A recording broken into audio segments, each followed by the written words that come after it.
রাজধানী ঢাকায় শেষ মুহূর্তেও নির্বাচনী উত্তাপ। সোমবার ৮টি স্থানে পথসভা ও জনসভা করেছে বিএনপি।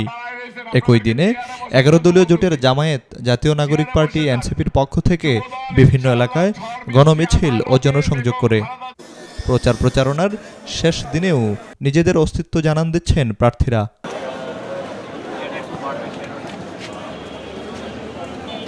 ভোট ঘিরে রাজধানীতে কয়েকটি এলাকায় পথসভা ও জনসভা করেছে বিএনপি। বনানী, ধানমন্ডি, মাজার রোড, মান্দা, লালবাগ বালুর মাঠ এলাকায় কর্মসূচি পালন করে দলটি, যেখানে নেতাকর্মীরা তুলে ধরেন দলীয় অবস্থান। জাতীয়তাবাদী দল বিএনপি ছাড়া এখন তো মাঠে সেরকম কেউ নেই। আমরা সবাই চাচ্ছে যে আমাদের বিএনপি দলে ক্ষমতায় আসুক এবং যথেষ্ট সাড়া আমরা সব জায়গা থেকেই পাচ্ছি। বিএনপির নির্বাচনী ইশতেহারে মহিলাদের উন্নয়নে যে কয়টা নির্বাচনী এজেন্ডা দিয়েছেন আমাদের দেশনায়ক জনাব তারেক রহমান, সে সবগুলির মধ্যে সবচেয়ে উন্নতি হলো যে নারীর শিক্ষা। জনসভায় বিএনপির চেয়ারম্যান বলেন, বর্তমান রাজনৈতিক বাস্তবতায় জনগণের অধিকার আদায়ের একমাত্র পথ সুষ্ঠু ও নিরপেক্ষ নির্বাচন। এ সময় তুলে ধরেন নানা প্রতিশ্রুতিও। প্রিয় ভাই বোনেরা, আমরা দেখেছি একটি মহল তাদের নেতাকর্মীরা ধরা পড়েছে নকল ব্যালটের সিল বানাতে গিয়ে।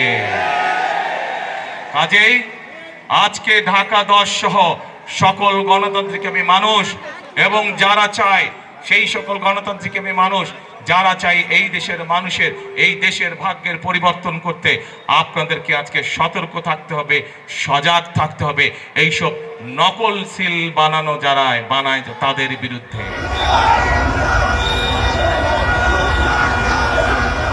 অন্যদিকে রাজধানীতে নির্বাচনী গণমিছিল করেছে বাংলাদেশ জামায়াত ইসলামী।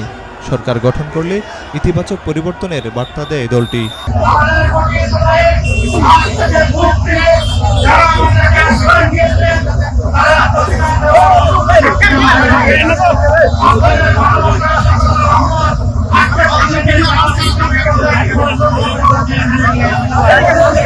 এদিকে গুরুত্বপূর্ণ বাণিজ্যিক ও ধর্মীয় এলাকায় জনসংযোগ কর্মসূচি চালিয়েছে জাতীয় নাগরিক পার্টি এনসিপি। এনসিপির মুখ্য সমন্বয়ক নাসিরউদ্দিন পাটোয়ারীর নেতৃত্বে দুপুরে শুরু হয় জনসংযোগ। বিকেলে বায়তুল মোকাররম জাতীয় মসজিদ থেকে বের হয় গণমিছিল। অসংখ্য যন্ত্রণার মধ্য দিয়ে আমরা যাচ্ছি, কিন্তু আমরা সবাই ধৈর্য ধারণ করছি। পুরো বাংলাদেশের মানুষ 12 তারিখের জন্য, 12 তারিখে ইনশাআল্লাহ 11 দলীয় জোটের নেতৃত্বে কোন জামায়াতের সরকার হবে না, এনসিপির সরকার হবে না। বাংলাদেশের 18 কোটি মানুষের 12 তারিখের পরে জনগণের সরকার গঠন হবে বাংলাদেশে। প্রত্যেকটি আসলে, প্রত্যেকটি কেন্দ্রে 11 দলীয় জোটের নেতৃবৃন্দকে বাংলাদেশের মানুষকে সাথে নিয়ে যেন বাংলাদেশের জনগণ ভোট দিতে পারে, সেটা নিশ্চিত করা আমাদের দায়িত্ব। আগে ঘাটে যেভাবে গাড়ি পাল্লা যাত্রা করে রিক্সার জয় শুরু হয়েছে, যদি শুধুমাত্র আমরা নিশ্চিত করতে পারি যে বাংলাদেশের জনগণ 12 ফেব্রুয়ারি ভোট দিয়ে ফিরে যেতে পারবে, তাহলে 12 ফেব্রুয়ারি সন্ধ্যার মধ্যে আমাদের বিজয়ের ঘোষণা চলে আসবে ইনশাআল্লাহ। নতুন রাজনৈতিক শক্তি হিসেবে নির্বাচনে নিজেদের বিকল্প শক্তি হিসেবে তুলে ধরতে চায় জোটের এনসিপি। ভোটাররা আমাদেরকে বারবার যে জিনিসটা করে যে আমরা তো ভোটার, তারা যে কেন্দ্রে যাবে সেই কেন্দ্র যাতে নিরাপত্তা আমরা বিধান যাতে রাখতে পারি সেই বিষয়ের উপর তারা কনসার্ন করছে বারবার, এবং তারা যাতে ভোটটা নির্বিঘ্নে দিতে পারে এবং তাদের ভোট যাতে হাইজ্যাক না হয়ে যায়। যারা ব্যবসায়ী, ক্ষুদ্র ব্যবসায়ী, ফুটপাত, ছোট ক্ষুদ্র ব্যবসায়ী যারা থাকেন এবং যারা সিভিল সোসাইটির ভদ্রলোক, এদের কাছ থেকে আমরা একতাটিয়া সাড়া পাচ্ছি।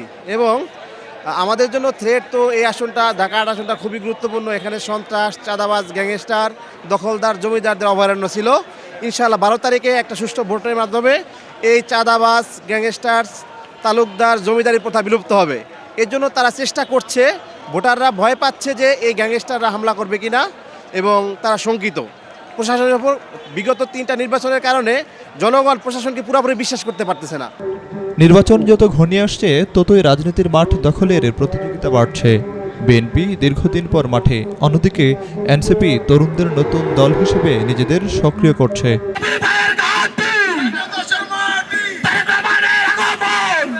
যে কোনো অপ্রীতিকর ঘটনা এড়াতে রাজধানীর বিভিন্ন এলাকায় অতিরিক্ত পুলিশ মোতায়েন করা হয়েছে। এখন পর্যন্ত কোথাও বড় কোনো সংঘর্ষ বা বিশৃঙ্খলার খবর পাওয়া যায়নি। মাঠে কারা কতটা প্রভাব বিস্তার করতে পারে সেদিকে এখন সবার নজর। সত্য সরকার, বিনিউজ 24, ঢাকা। অভিনন্দন জানাই, আপনারা সবাই সুশৃঙ্খলভাবে আপনার মাঠে বসে বলুন। মামুন, মুমতান হোসেন, সুমি বেগম।